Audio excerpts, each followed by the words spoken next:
Good morning, student. Hope all of you are fit and fine at your home. In our last topic, we will study about crystal field theory in octahedral complexes. Today, we will study about crystal field splitting या CFT theory in tetrahedral and square planar complexes. तो बेटा जो हमने पीछे जो last topic पे पढ़ा था CFSC crystal field splitting theory, इसको CFSC इसलिए बोलते हैं क्योंकि ये क्रिस्टल फील्ड स्प्लिटिंग एनर्जी या क्रिस्टल फील्ड स्टेबलाइजिंग एनर्जी दोनों ही बातों को रिलेट करती है। ये हमने ऑक्टाहेड्रल कॉम्प्लेक्सेस में पढ़ी थी, ऑक्टाहेड्रल कॉम्प्लेक्सेस।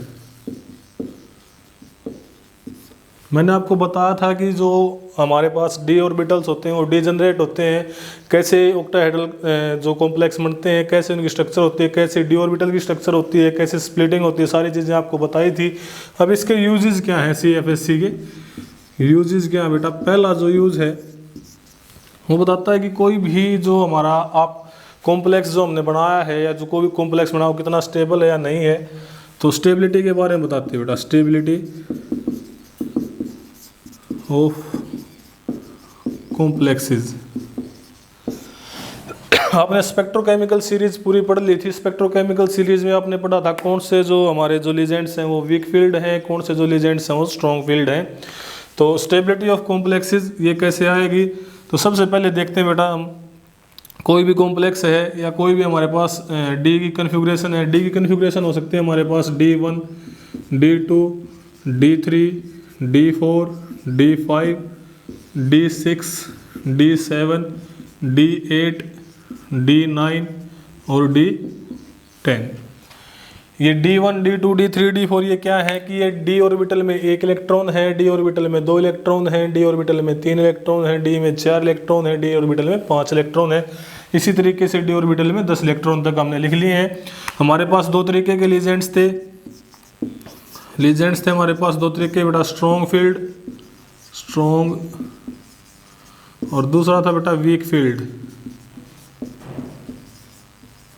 स्ट्रॉन्ग फील्ड जो लीजेंड्स होते हैं हमारे बेटा वो पेयरिंग करवाते हैं इलेक्ट्रॉन्स की, पेयरिंग ऑफ इलेक्ट्रॉन्स। और जो वीक फील्ड होते हैं ये पेयरिंग नहीं करवा पाते, pairing of electrons not possible.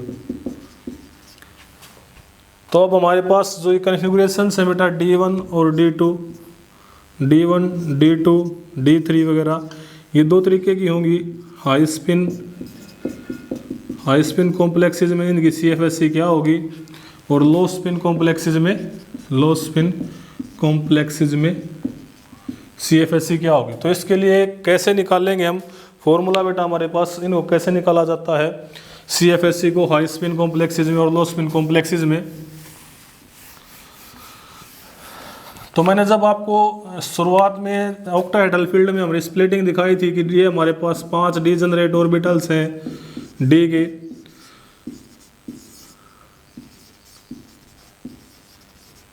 जैसे ही लीजेंड्स अप्रोच करेंगे स्प्लिट हो जाएंगे बेटा AG और T2G सेट में।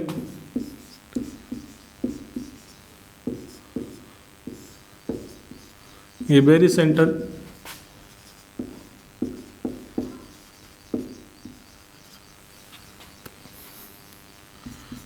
DXY, YZ, ZX, DX square minus Y square, DZ square. ये जो एनर्जी नीचे तरफ घटी है तो -0.4 D क्यू, ये प्लस का 0.6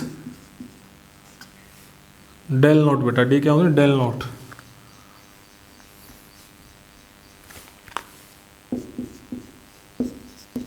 -4 D क्यू और 6 D Q, because 1 del not is equal to 10 D Q.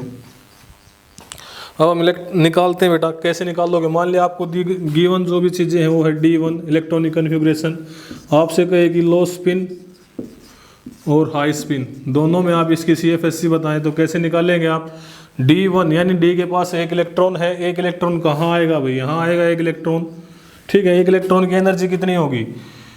अब CFSC कितनी आएगी उसकी? CFSC इलेक्ट्रॉन कितने हैं? एक, और हर एक के लिए कितनी है, माइनस का 4 डी क्यू या 0.4 डेल नोट इंटू -4, तो हमारी क्या आई -4 डी क्यू। तो लो स्पिन में कितनी एनर्जी आई है हमारी -4 डी क्यू। हाई स्पिन में भी इतनी ही रहेगी क्योंकि एक इलेक्ट्रॉन है, इसके अलग कोई भी ओरिएंटेशन इसकी पॉसिबल नहीं है। अगर D2 कन्फिग्रेशन हो हमारी, D2 कन्फिग्रेशन में आप CFSE कैसे निकालेंगे, इलेक्ट्रॉन हमारे पास 2 और एक इलेक्ट्रॉन के लिए एनर्जी होती है 4, ये आएगी -8 D Q. D2 high spin और लो स्पिन में दोनों तरीके से बेटा एक ही जैसे रहेगी, क्योंकि दो D2 होगा तो ओरिएंटेशन हमारी यही रहेगी, इसके अलावा कोई पॉसिबल और चीज़ें हैं नहीं। D3 इलेक्ट्रॉनिक कन्फिग्रेशन D3 होते ही आप कैसे निकालेंगे, CFSE 3 इंटू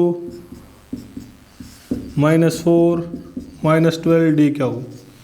लो स्पिन और हाई स्पिन, ये D1 D2 और D3 लो स्पिन और हाई स्पिन में बेटा एक जैसी ही एनर्जी रहेगी इनकी। अब D4 क्योंकि लो स्पिन और हाई स्पिन दो कॉम्प्लेक्स लिख रखे हैं हमने, तो D4 में क्या रहेगी, D4 में देखें पहली कंडीशन ये है कि यहाँ पर आके क्या करे, पेयरिंग कर दे बेटा। D4 यहाँ पर आके क्या करे, पेयरिंग कर दे।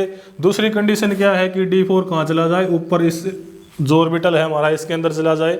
तो दोनों में देखते हैं, अगर हमारा कॉम्प्लेक्स लो स्पिन होगा, लो स्पिन का मतलब अनपेयर्ड इलेक्ट्रॉन होंगे, इलेक्ट्रॉन यहाँ होगा। अगर हमारा नहीं हाई स्पिन होगा तो इलेक्ट्रॉन यहाँ होगा बेटा। अगर हमारा लो स्पिन होगा तो इसका मतलब इलेक्ट्रॉन क्या होंगे, पेयर्ड होंगे, हमारा इलेक्ट्रॉन यहाँ होगा। तो दोनों तरीके से CFSE निकालते हैं D4 की। D4 में पहली पॉसिबिलिटी क्या है बेटा कि जो हमारा कॉम्प्लेक्स है वो लो स्पिन हो। लो स्पिन का मतलब क्या है कि जो इलेक्ट्रॉन्स हैं वो पेयर्ड हों, यानी अगला जो D4 में इलेक्ट्रॉन वो यहाँ हो। अब कैसे निकालोगे आप, इलेक्ट्रॉन कितने हमारे पास 4, हर एक के लिए एनर्जी कितनी है 4 -4 डी क्यू, ये आई -16 डी क्यू। अगर D4 बेटा हाई स्पिन में हो, हाई स्पिन, तो कैसे निकालोगे एनर्जी, इस इलेक्ट्रॉन को यहाँ से निकालो और ये कहाँ मिलेगा आपको, ऊपर मिलेगा। तो 3 तो है हमारे नीचे, 3 इंटू -4 ये -12 डी क्यू। ऊपर वाला एक इलेक्ट्रॉन प्लस का 6 D Q, plus 6 D Q. Total energy हमारी कितनी आई, प्लस का 6 डी क्यू। तो आप देखेंगे कि लो स्पिन में हमारी जो एनर्जी है वो -16 डी क्यू आ रही है, और जो D4 है वो हाई स्पिन में है तो जो एनर्जी है वो +6 डी क्यू हमारी जो एनर्जी है वो आ रही है। ठीक है बेटा, तो लो स्पिन और हाई स्पिन दोनों में क्या होगी, अलग अलग एनर्जी आएगी हमारी।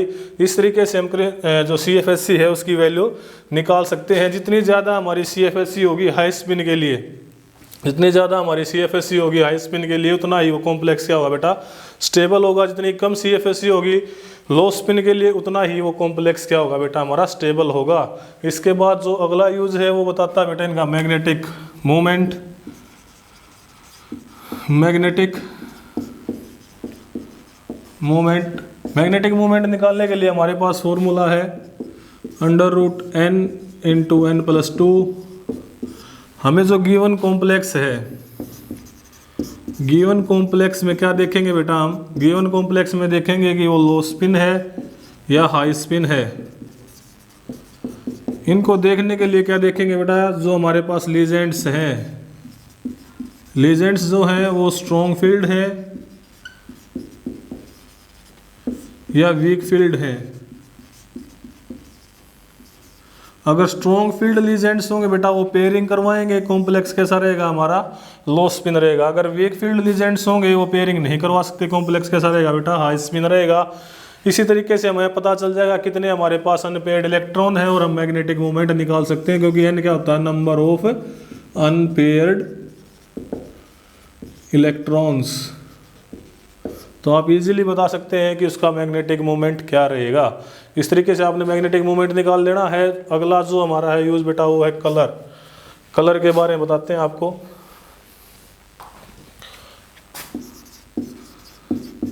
Colour of complexes. तो जो हमारे पास जितने भी कोऑर्डिनेशन कॉम्प्लेक्सेस हैं लगभग सारे के सारे क्या है बेटा, कलर्ड कॉम्प्लेक्सेस हैं। कलर्ड का मतलब जैसे कॉपर सल्फेट देखा होगा आपने, ब्लू कलर का होता है।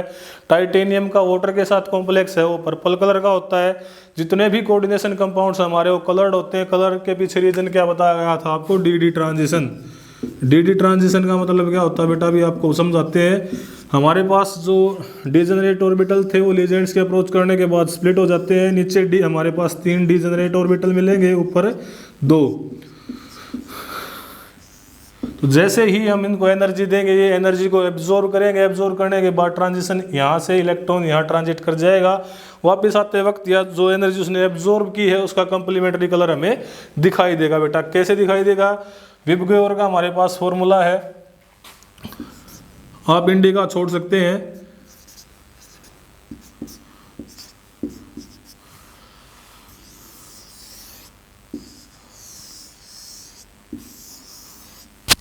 हमारे जो विजिबल रीजन है बेटा, विजिबल रेंज जो हम देख सकते हैं वो 400 से लेके 800 नैनोमीटर होती है, 4000 से लेके 8000 एंगस्ट्रॉन, यानी इन वेवलेंथ की लाइट्स को हम देख सकते हैं।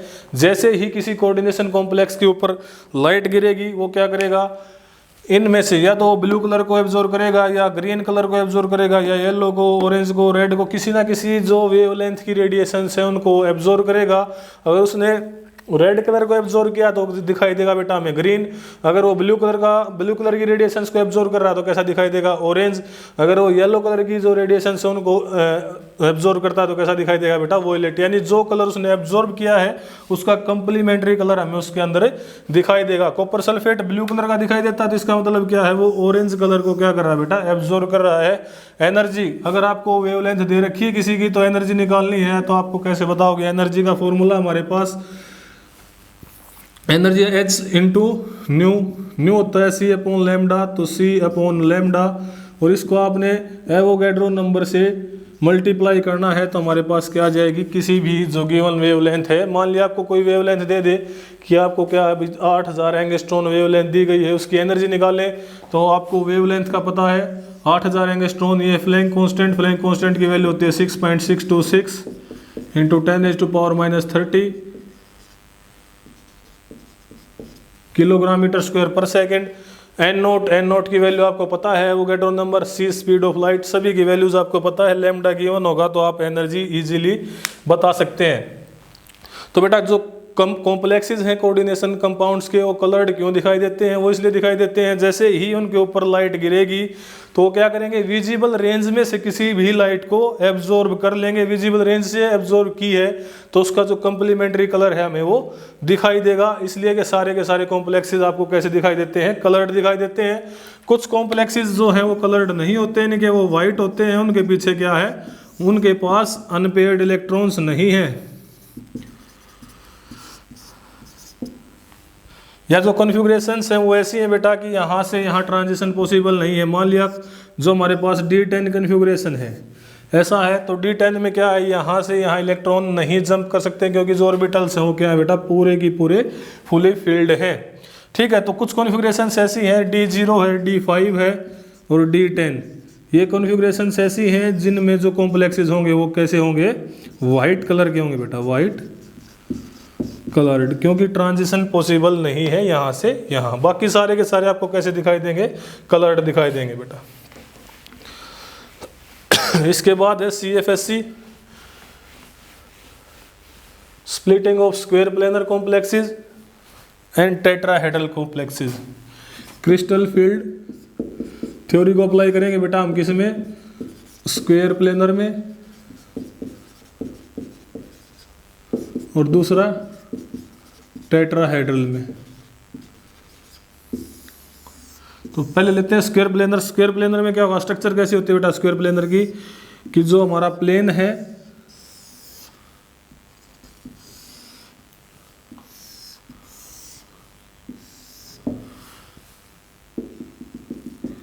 ये Z एक्सिस दिखाया गया बेटा, ये X एक्सिस है, ये Y एक्सिस है और ये जेड एक्सिस है। जेड एक्सिस क्या है स्क्वायर प्लेनर में, ये दिखाई नहीं देगा। स्क्वायर प्लेनर का मतलब जो जैसे आपको ये व्हाइट बोर्ड दिखाई दे रहा है तो ये बिल्कुल एक स्क्वायर प्लेनर ही है बेटा। अगर इसकी स्ट्रक्चर स्क्वायर में कर दी जाए तो स्क्वायर प्लेनर स्ट्रक्चर होगी। जो ये एक्सिस है, ये जेड एक्सिस आर जो इसके आर पार गया हुआ है पीछे की तरफ और आगे की तरफ, ये हमें दिखाई नहीं दे रहा और ना ही ये यूज हो रहा है। अब क्या होगा हमारे पास, जैसे ही लीजेंड्स अप्रोच करेंगे, लीजेंड्स अप्रोच कहाँ करते हैं बेटा, मैंने उस दिन ही बताया था आपको, अलोंग द एक्सिस अप्रोच करते हैं। लीजेंड्स एक्सिस के ऊपर आएंगे तो जो हमारे ऑर्बिटल्स एक्सिस के ऊपर होंगे उनमें रिपल्सन ज़्यादा होगा और जो एक्सिस पे नहीं होंगे उनमें रिपल्सन कम होगा। तो आप देखें एक्स और वाई कंपोनेंट के ऊपर तो हमारे जो लीजेंड्स हैं वो अप्रोच कर रहे हैं, लेकिन जो जेड है इस कंपोनेंट के ऊपर कोई भी लीजेंड्स नहीं आया हुआ है। तो जो ऑर्बिटल जेड कंपोनेंट के होंगे उनमें रिपल्सन कम होगा और जो एक्स और वाई कंपोनेंट के होंगे उनमें रिपल्सन ज़्यादा होगा। तो कैसी स्ट्रक्चर बनेगी हमारे, जैसे ऑक्टाहेड्रल में हमने बनाया था 2 ऑर्बिटल बने थे T2G और EG। इस तरीके से पहले 5 हमारे पास क्या होंगे, डिजेनरेट ऑर्बिटल्स होंगे। जैसे ही लीजेंड्स अप्रोच करेंगे बेटा ये क्या हो जाएंगे, स्प्लिट होंगे। तो सबसे पहले आप इनको जैसे ऑक्टाहेड्रल फील्ड में तोड़ा था आपने वैसे करेंगे। ऊपर कौन है, 2 dx² - y² और dz²। इसके बाद नीचे T2G सेट है बेटा हमारे पास, dxy, yz और zx। अब क्या होगा, अब हमारे पास जो जिन में जो कंपोनेंट है z कंपोनेंट है बेटा उनमें रिपल्सन कम होगा, क्योंकि z के अलोंग जो लीजेंड्स हैं वो नहीं आ पा रहे हैं, क्योंकि जो हमारा स्क्वायर प्लेनर कॉम्प्लेक्स है उसमें सिर्फ चारों कोनों के ऊपर ही तो लीजेंड्स आते हैं। अरे स्क्वायर प्लेनर कॉम्प्लेक्स जो होगा मान लिया निकिल CN4 है बेटा, तो क्या होगा, निकिल यहाँ साइनाइड अटैच होगा, यहाँ साइनाइड अटैच होगा, यहाँ अटैच होगा और यहाँ अटैच होगा। जेड एक्सिस में थोड़ी ना अटैच होगा। अब जेड एक्सिस में लीजेंड्स ही नहीं है तो क्या रिपल्सन थोड़े ना होगा उनमें। अगर यहाँ पर लीजेंड्स होते तो रिपल्सन होता, तो जो जेड के कंपोनेंट हमारे रिपल्सन नहीं है तो ये आगे स्प्लिट हो जाएंगे बेटा। किस तरीके से, इनको आप तोड़ दें तो जो हमारा dx² - y² है इसकी एनर्जी सबसे ज़्यादा हो जाएगी, dz²। यहाँ से लें आप dxy,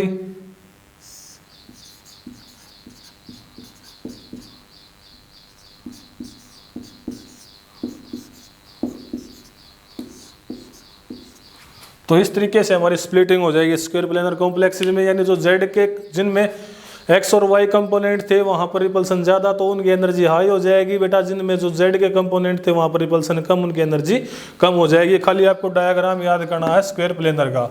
इसके बाद टेट्राहेड्रल कॉम्प्लेक्सेस। टेट्राहेड्रल कॉम्प्लेक्सेस में बेटा क्या होता है, बिल्कुल रिवर्स होगा ये टेट्राहेड्रल, ये बिल्कुल रिवर्स होगा बेटा किसके, रिवर्स ऑफ ऑक्टाहेड्रल। तो ऑक्टाहेड्रल में आपने क्या पढ़ा था बेटा, 5 डिजेनरेट ऑर्बिटल स्प्लिट होंगे,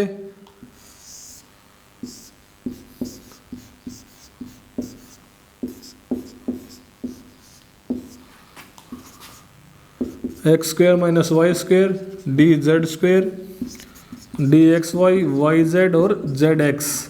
इसको आप रिवर्स कर दें, फ्लिप कर दें। यानी फ्लिप करने का मतलब क्या बेटा, ये हमारे पास जो नीचे हैं ये ऊपर चले जाएंगे और ऊपर वाले क्या हो जाएंगे, नीचे आ जाएंगे। तो क्या होगा, हमारा टेट्राहेड्रल फील्ड होगा। कैसे, ऊपर हमारे क्या होंगे 3 डिजेनरेट और नीचे हमारे 2। ये नीचे वाले क्या होंगे बेटा, dx² - y² dz² xy yz और zx। ये फिर से वेरी सेंटर। अब एनर्जी नीचे तरफ जो घटी हुई है वो है -6dq, जो एनर्जी बढ़ी हुई है वो क्या है +4dq। ये T2 सेट और ये E सेट। ठीक है बेटा, ये हमारा किस में है, टेट्राहेड्रल फील्ड में स्प्लिटिंग है। आप यहाँ भी क्रिस्टल फील्ड स्टेबलाइजेशन एनर्जी निकाल सकते हैं, D1 configuration, D2 configuration, D3 D4 सभी के लिए। टेट्राहेड्रल फील्ड में क्या था, जस्ट रिवर्स कर देना आपने ऑक्टाहेड्रल की बजाय। तो टोटल हमारी CFSE आएगी बेटा, CFSE जो आएगी टेट्राहेड्रल में वो ऑक्टाहेड्रल की कितना होगी, टेट्राहेड्रल की जो CFSE आएगी ये 4/9 ऑफ ऑक्टाहेड्रल, ये टी टेट्राहेड्रल के लिए है, ये जो 0 है ये बेटा ऑक्टाहेड्रल के लिए है, यानी ऑक्टाहेड्रल की जो एनर्जी है उसका 4/9वां हिस्सा क्या होगा, टेट्राहेड्रल की CFSE होगी हमारे पास। अब वो फैक्टर्स जिनके ऊपर CFSE डिपेंड करती है वो कौन से हैं। CFSE बेटा क्रिस्टल फील्ड स्प्लिटिंग एनर्जी या स्टेबलाइजेशन एनर्जी इन फैक्टर्स पे डिपेंड करती है। वो पहला है हमारा ऑक्सीडेशन स्टेट, जो सेंट्रल मेटल एटम जो हमारे पास है उसकी जितनी ज़्यादा ऑक्सीडेशन स्टेट होगी, पॉजिटिव जितनी ज़्यादा ऑक्सीडेशन स्टेट होगी उतनी हमारी CFSE क्या होगी, हाई होगी। जितनी ज़्यादा पॉजिटिव ऑक्सीडेशन स्टेट उतनी ही ज़्यादा हमारी क्या होगी, CFSE होगी बेटा। दूसरा है type of metal, metal 3D series से है, 4D सीरीज से है या 5D सीरीज से है। हर एक 3D से 4D पे जाने पर हमारा क्या होता है, 50% इंक्रीज होगा CFSE में। 4D से 5D पे जाने पर क्या होगा, 50% इंक्रीज होगा। यानी एक सीरीज से हम दूसरी सीरीज में जा रहे हैं तो हर सीरीज पे हमारा 50% जो है वो इंक्रीज हो रहा है CFSE में। यानी जो CFSE 3D की थी उससे 50% ज़्यादा 4D की होगी, उससे 50% ज़्यादा किसकी होगी, 5D की। जितनी ज़्यादा ऑक्सीडेशन स्टेट उतनी ही हमारी ज़्यादा CFSE। 3 है टाइप ऑफ लीजेंड्स,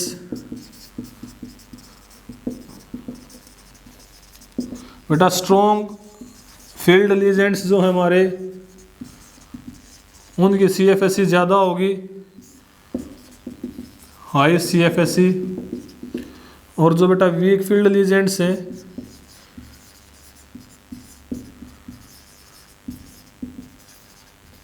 उनकी CFSE क्या होगी बेटा, लो CFSE होगी।